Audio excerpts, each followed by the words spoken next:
Ramsey McPhillips, president of Zero Waste McMinnville. Thank you so much for coming to the Bubble Wrap series. This is the fourth of 5 that we've had. And in our board meeting tonight, I put out to the board that I really wanted them to up our game for next year. We just have this during the winter when we're not that active. So if any of you in the audience have a speaker or a friend, your Aunt Lucy, whoever is erudite in the area of zero waste, and we would love to put them on the lecture series for next year. We really love people who bring us information that can be activated, such as tonight's lecturer who's going to teach us on how we can utilize the nursery products and things in the recycling system. So I put that to you. We also annually have our Earth Night celebration. Earth Night is the celebration at night for all those who love Mother Earth and have worked specifically to protect her and it. And so it's a really fun event. It doesn't mean anything, it's not a fundraiser, it's just a get together for all those people. It's this year at Heater Allen on April 19th between 3 and 8. We have a big tres leche cake, there's a band, we'll have information that you can take or not. They're incredible beer. They have a food truck, which is one of the best in the city. It's a really, really great venue, and we hope that you'll come. It's on Alpine Avenue. So we really, it's a fun, we don't know of another Earth Night in the country that's sort of a McMinnville thing. So I have posters here. If any of you have venues that you'd like to put these up to spread the word to get more and more people to come, that'd be great. You're welcome to take some. Are there any other announcements from the board? Do you think? I'm just going to I always like to take opportunities.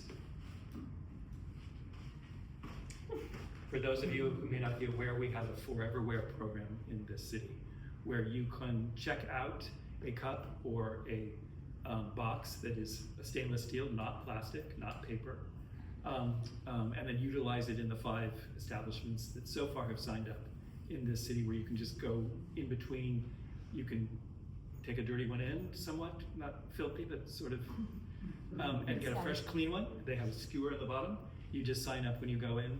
You buy them for $5. You borrow them for $5, and you may return them and get your $5 back.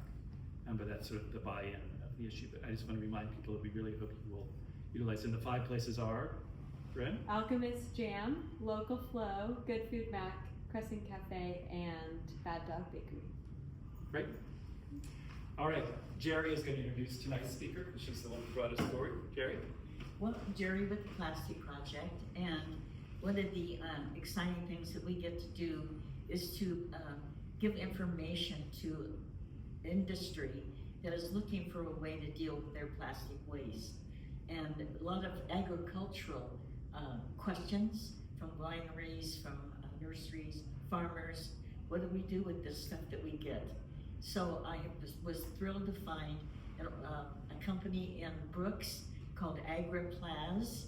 Kind of says it all. They deal and they recycle agricultural plastics that has quite a long list of accepted items. So we were really pleased that Alan Youngsma, who is vice president, I think your wife was one of the founders. Oh yeah, she's got to be first. Yeah. She's got to be first. Dari, is that right? Dari, yeah. Dari founded this company, and they have a big recycling program on site, if I understand. And I think that there are some tours that might be available, although he's rolling his eyes. I understand it's not something they do all the time, but it's something that folks might be interested in actually seeing the process. So with no further ado, Alan Youngsma from AgriPlaz in Brooks. Okay, thank you.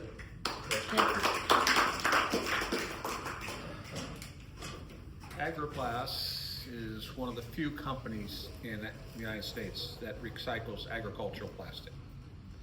I grew up in the dairy business. My wife grew up with horses and that ag type of business. And back 30 some years ago, nobody was recycling agricultural plastic. And dairymen, farmers, people that we knew were just throwing all this plastic away. And really nobody really knew how much was in the ag industry. That was the big question. People said, there can't be that much plastic in the ag industry. Well, we found out there's a lot. And because agriculture covers a lot of territory. When you got the dairymen and the farmers and the vineyards and the orchards and all the other agricultural vegetables that are farmed and everything. Most plastic, there's some plastic practically used in every one of those industries. The big thing about recycling, a lot of people told us when we were getting in it, you won't find anybody that wants to use your plastic. It's dirty. Coming out of ag, it's gonna be dirty. You can't, they don't wanna use it because it's too dirty for them to use. That was the big challenge, finding companies that could use plastic with a little contamination to it. And then we also had to find ways to process it to get rid of some of the contamination so it was good enough for somebody to reuse and manufacture a new product with it. So that's the hard part. And that's why ag plastics was never really recycled, because of that problem. Nobody wanted to work that hard. And sometimes, my daughter was the one that really got me and my wife thinking about it. She came back from an Earth Day at school, and they talked about recycling and about, you know, all kinds of stuff. And then they brought up ag plastic. Oh, nobody wants to do that, you know. And my daughter and my wife, she got onto it, said, well, we can do this. You know, we're here in the dairy industry, and we know we got all this plastic twine around our hay bales. We got plastic jugs coming in with soaps to wash, do the wash-ups and drums and all this stuff, you know, and our neighbors are all, everybody's throwing it away. Or they wait for a foggy morning and they burn it. You know, that's a good day to get rid of your trash back in the day. So we started, my wife and myself, a little bit, helping her, and we started collecting the twine, the baling twine. It was easy. All our neighbors said, yeah, you can have all you want, you know. We said, throw it in a pile where we can just come and pick up at one pile and we, you know, and take it away. So we started doing it. Before long, we had over 40,000 pounds of twine. Now we said, now what are we gonna do with this? You know? And so I told my wife, you gotta find somebody that's gonna buy it from us. I'll figure out a way how we're gonna package it, the first, you know, and stuff like that. And so, so she got to work, and she went around and she found a Chinese guy that said, well, if you bale it up, I'll buy it from you, and I'll ship it to a customer I have in Hong Kong that makes kids' toys for McDonald's, Burger Kings, and all that. And so, and they separate the colors, we found out later. So we sold our first load of twine. We baled it 1,000-pound bales, and it went to Hong Kong, to this company. They got it. We had cleaned it pretty good, most of the hay out of it and stuff, and then they got it, and it worked for them. And they said, well, we'll take a second load. So then we did a second load with them, and so on. And that's how we started. We were getting paid 5 cents a pound to do this. Wasn't a moneymaker. This was kind of, we're doing it for the right thing, but if we're gonna turn this into a business, we're gonna have to get prices that we can make money with so we can afford to hire some people and to do this and so on. So that's how we started. And we started from scratch. We didn't have any knowledge of the recycling industry, but we have learned a lot over 30 some years in the business. And we've dealt with lots of companies. Now we have over 1,200 and some companies that we get plastic from today, here in Washington and Oregon and Idaho. And we get some companies yet from California that send us stuff yet, and even Northern Nevada. And my wife has a friend of hers in Nevada. She's in the Reno area, and she has horses, and my wife, and they used to show against each other and stuff with their show horses, and she still sends her twine to us in a care package. You know, every so often we get a box that weighs about 8 to 10 pounds that's got baling twine in it, you know, and so on like that. And so we have a lot of experience. We have recycled over 50 million pounds of twine today, as of today. We're big into the nursery industry. We do millions of nursery pots we recycle. Somebody was, I forget, maybe the lady in the back there that was looking for nursery pots, if you ever need any, you call me. We got them. We donate pots to the Oregon Garden for their big Oregon Garden project out there. Every year, I imagine we give them 10 to 12,000 pots that they can use for their program there of growing plants, getting ready to plant in the garden and stuff like that. And so we work with them because the Oregon Nurseries Association, which really sponsors that Oregon Gardens out there, really support us. And a lot of their big nurseries, we get millions of pots from. I think you take Monrovia, which is here locally. I imagine we get over 20 million pots a year. 20 million pots a year from them to recycle. You know, the numbers are huge. People don't realize, you know. And so we recycle them. We have homes here in the United States that will take it after we clean them, sort them, and grind them up and make them in an end use that they can use to make new pots with. We got 2 of our customers are right here in Portland that manufacture new nursery pots that we sell to. We get their used pots from nurseries and it comes in, we grind it up and we sell it back to them. And so they make new pots out of our recycled material. And this is what is the key to the recycling industry. You gotta have an end user that will buy your product. Otherwise, you're not gonna go nowhere. You're never gonna make it. You know, here in Oregon over the years, there's been times where people have had their curbside plastic supposed to get recycled. It's going straight to the landfill. It's not getting recycled. You know, there's a lot of products out there. There is no home for them today to recycle. You can't get them in a form, or you don't get enough of it to make it, or the transportation to send it across the country doesn't pay, you're gonna lose money, so you don't do it. There's a lot of, so there's some things we will not take, but we do take a lot of stuff. If there's something we can do, we will take it. Now, we used to, when we were back in the early 2000s, the export market was a big market. China was huge. Vietnam, Malaysia, Thailand. We sold somewhere around 400 to 500,000 pounds a month just overseas. And we were selling more than likely 1 million or better pounds here in the States, domestic. That's where we prefer it to go. We don't like it to go over there. Because the Chinese man that bought our very first load of plastic, the twine load, we still are friends today. And we've sold him over the years a lot of plastic.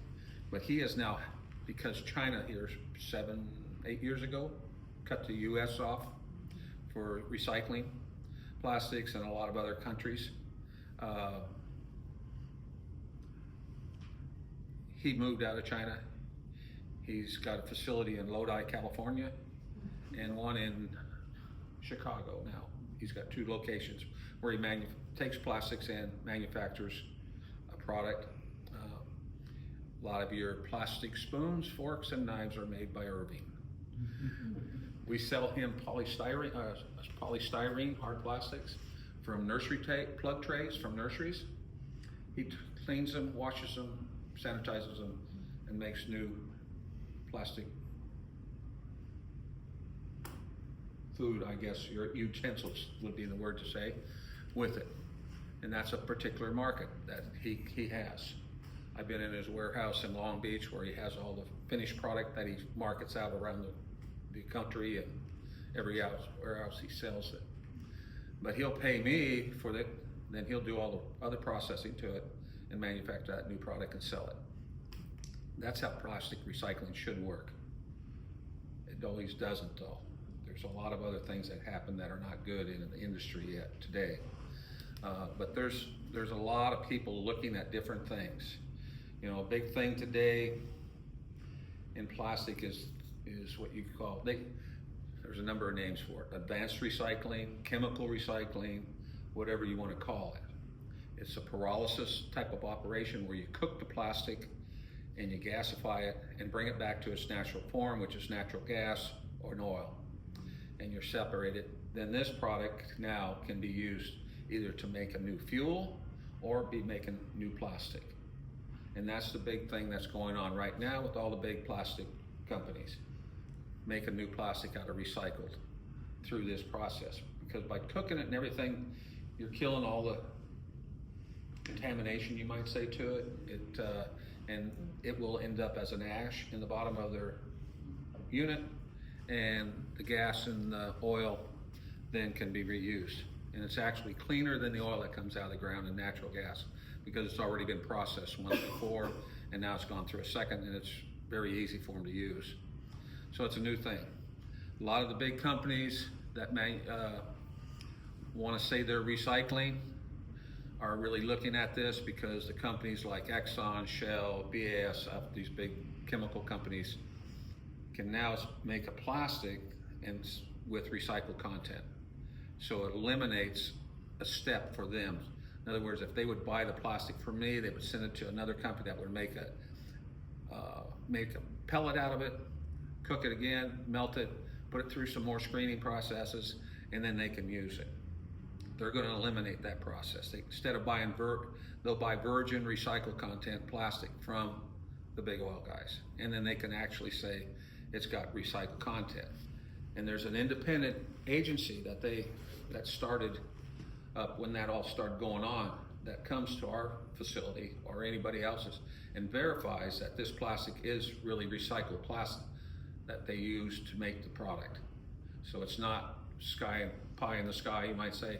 It's actually, they have because if one of those big companies sells it to Procter & Gamble or DuPont that's going to make jugs out of it, they want to have it verified that that's truly coming from recycled plastic.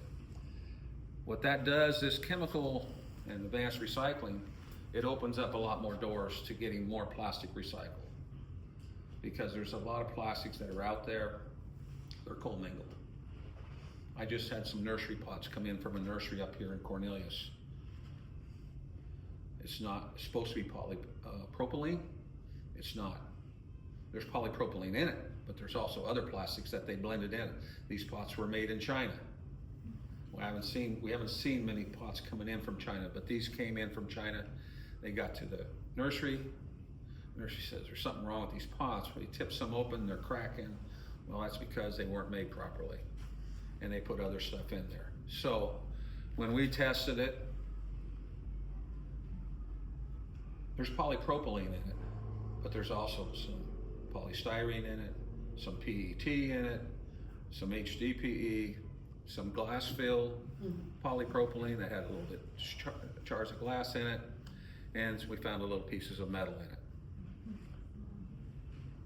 I can't grind that and sell it to one of my end users because it's not going to work for them. Is it labeled with a number 5? Yeah. Okay. Interesting.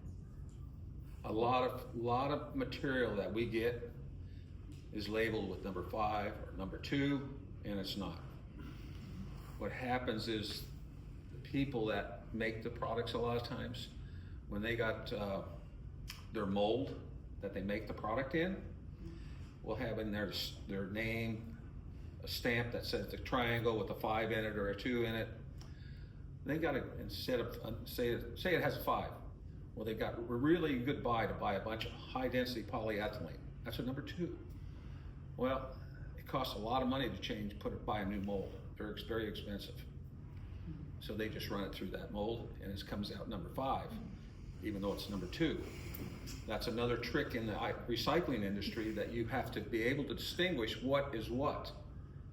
You know, it takes 3 months to train one of my people to distinguish that where they can just be going and they don't look at that. They can tell by feel, they can tell by the way the pot's made. You know, good polypropylene pot will be really slick on the outside. HDPE is a little rougher. And those are the main 2 that are used in that industry. And so they're easy to tell. Once you get the hand of it, you know, how to do it, you know. And then there's certain manufacturers that we know only use polyethylene or only use polypropylene. They're standout companies, and we know those too. It's all our information that we have to gather so we know what we're doing, hopefully. Once in a while we make mistakes. because they try to trick us once in a while, I guess. But we do it. But anyway, but yeah, going back, markets for your plastic is the big thing. PET, drink bottles made out of PET. A lot of them, we got the bottle bill here in Oregon, so most of them get recycled. But you take the other states, a lot of other states don't have a bottle bill. They're ending it up in their curbside plastic bin. PET is not good for the advanced recycling because it has very little natural gas and oil. It's got this vinyl chlorine gas that was used, not good stuff.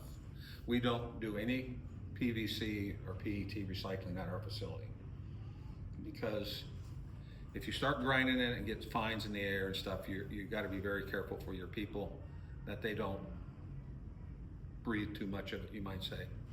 There's only one company I know here in this area, and that's in Moala, that does PVC, but they got a heck of a ventilation system in their facility so that they can do it. And they don't do any post-consumer, they only do post-industrial.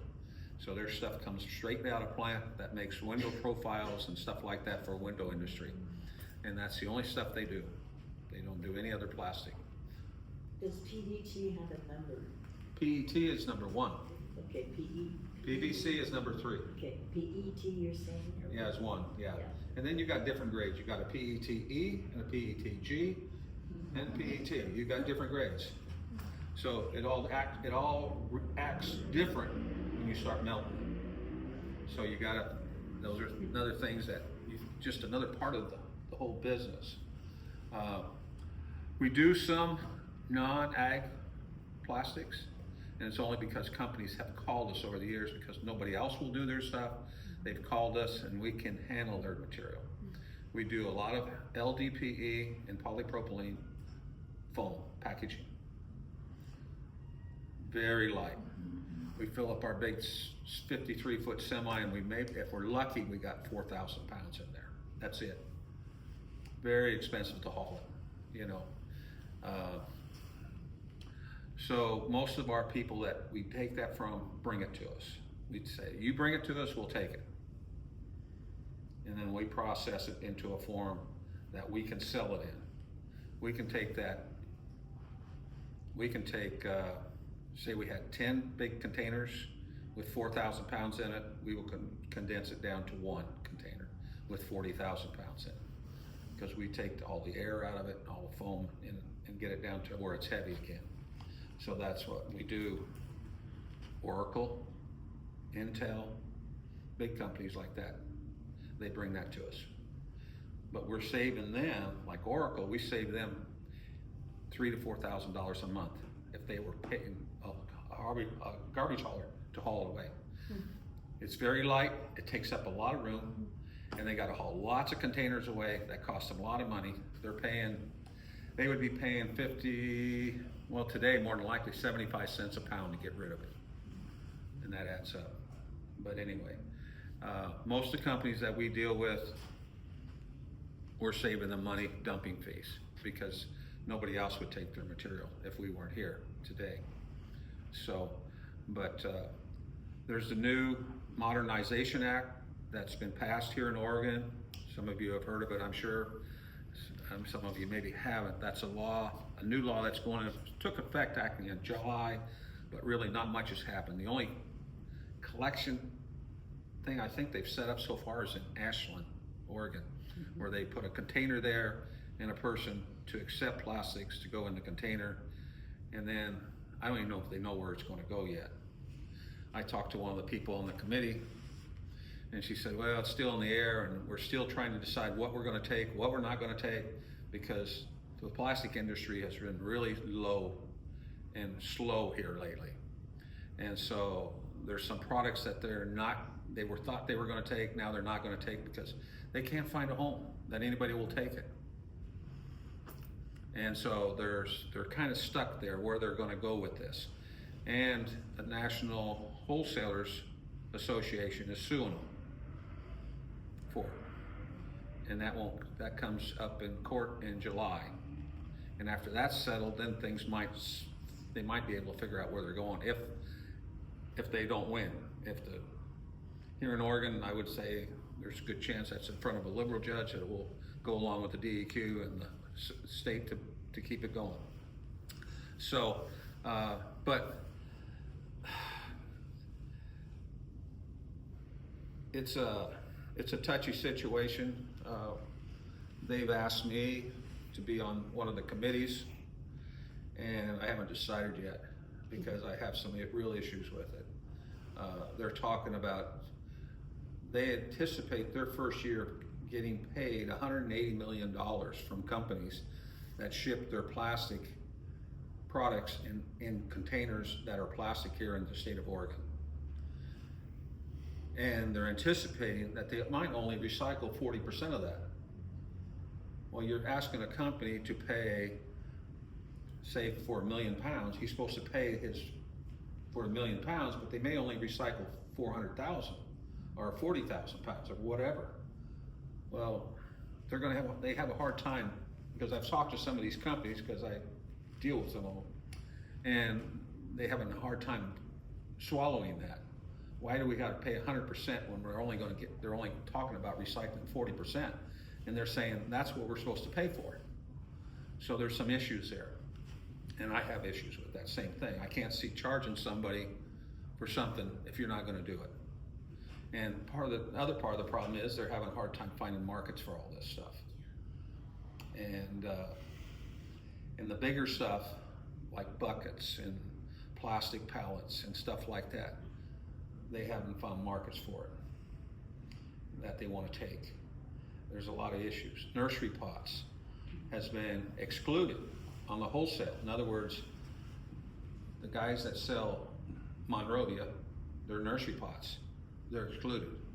But nursery pots are included if they're sold at Home Depot or Target or Walmart or Wilco's and stuff like that. So those guys are telling me, we got to keep separate records for that now, and we're supposed to pay against that, but we don't have to pay against the wholesale market.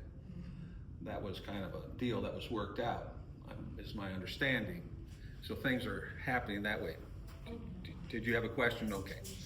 I just see your raise kind of go up, you know. Don't be shy, just ask me a question. Anybody can stop me anytime, because recycling is, years ago when a lot of the counties were running master recycler classes, I don't know if you knew about those. Well, they had practically everyone, I either spoke to their class or they came to our facility for a tour.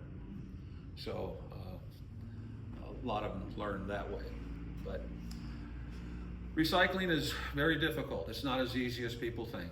You know, a plastic bag is a plastic bag, unless it's polypropylene or LDPE or HDPE. They're different. They're different. They're not simple. And that's the same way with nursery pots. I used to put about 5 or 6 pots, 1-gallon pots that all looked the same on a table for this class. And I'd say, well, what do you think they are? And they'd say, well, they all look the same. I said, yeah, but there's 5 different plastics there. And they said, well, how do you tell the difference? That's what they don't know. That's the hard part about recycling. You know, one could be a blow molded HDPE pot. Another one could be a polypropylene that was blow molded. Another one could be a blow molded an injection polypro. Another one injection HD, and so on. There's all these different processes, and you can't. When we sell to our customers, they're asking for this type of plastic. They only want polypropylene. They don't want some HDPE in there or something else, or a different type of that won't manufacture for them the way they want it. So it has to be sorted. And that's just another problem in the industry, is finding people that can do it. Optical sorters are out there today. They run it down a line. Optical sorters hate black. They just don't sort them right. You know, sometimes they have color. If they don't go slow enough, they won't do it. I know a company that put one in down in Mexico. They were just going to sort PET bottles out of Mexico City. 3 loads a day, 120,000 pounds of bottles a day. They put in this optical sorter just to sort the colors. Well, there's a lot of colors in PET bottles. And I talked to the guy, I know the owner, and he says, he said, we put that thing in, spent these millions of dollars, and he said, I still gotta have 10 people at the end of the line sorting colors, you know, because they come in amber, they green, light green, dark green, you know, orange, whatever, all different ones. And so he says, I didn't get away from all my labor. He said, I cut it down, but he says, I'm still got labor to do it right, you know. I want all the clear ones separate, you know, and so on like that.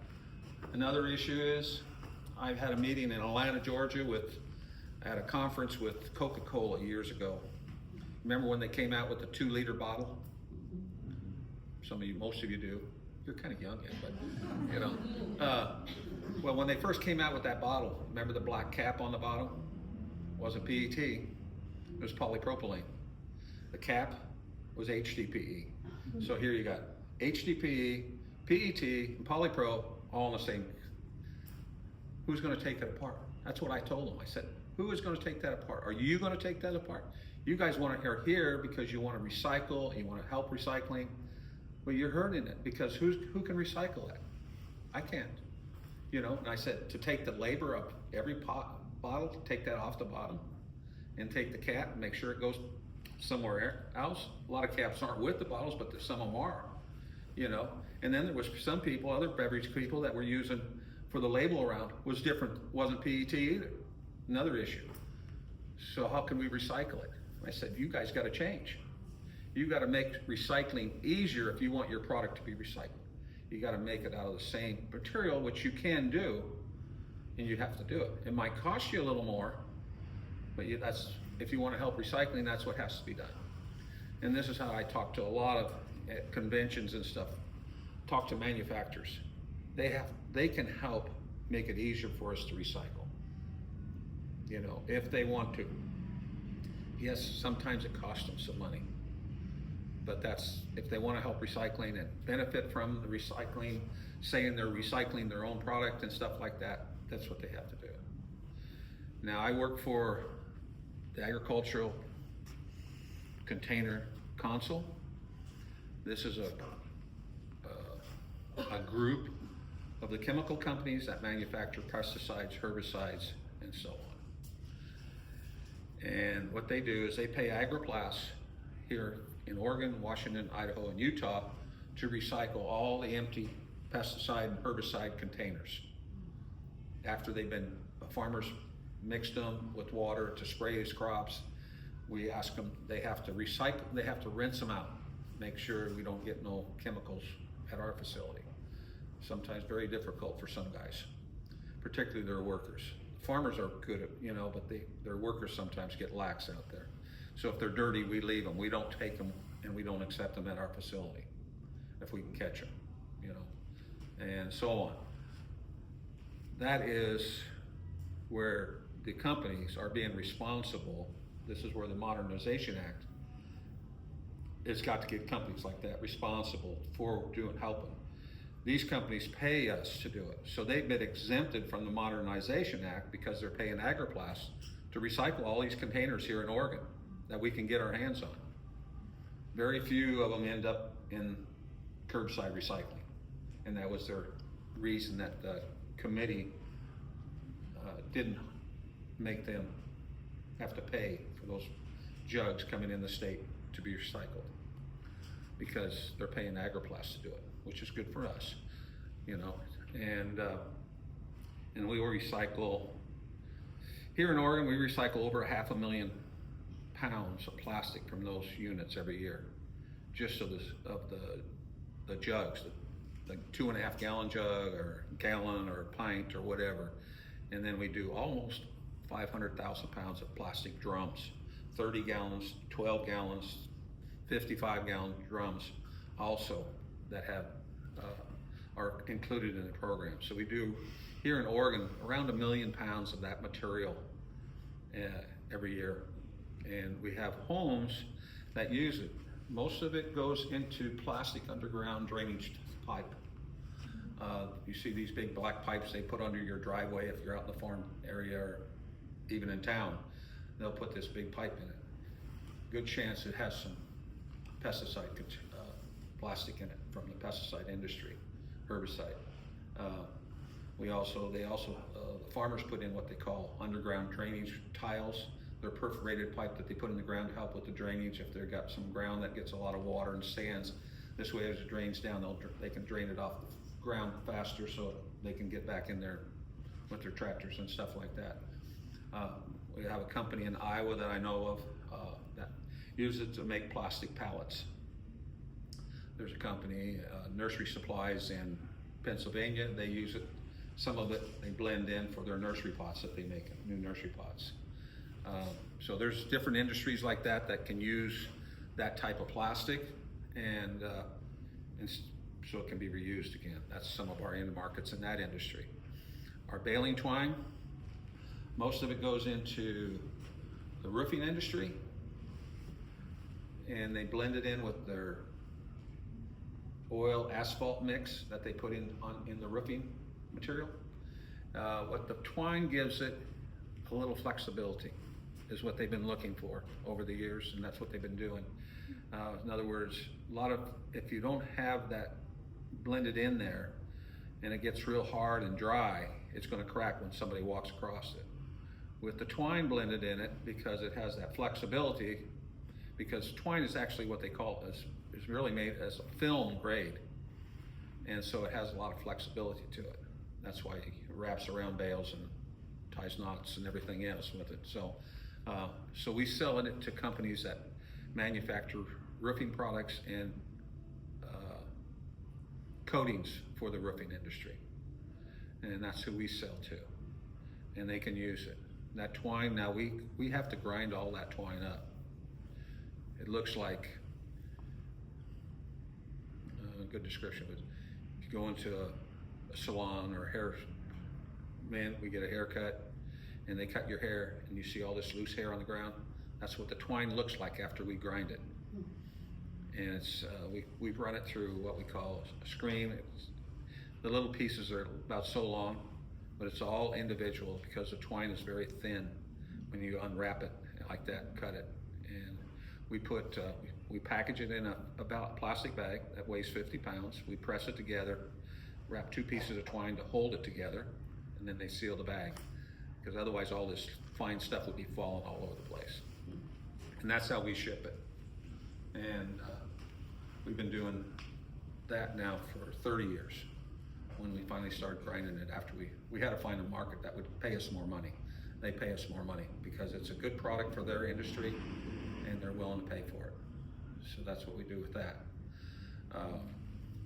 Plastic drums, there again, it can go into the pipe industry. It can go back into making these big totes for the vineyards that you see out there and stuff. They can use it in that also. You just got to get it in a form. We have to get it in a form that the manufacturer can use to make these products.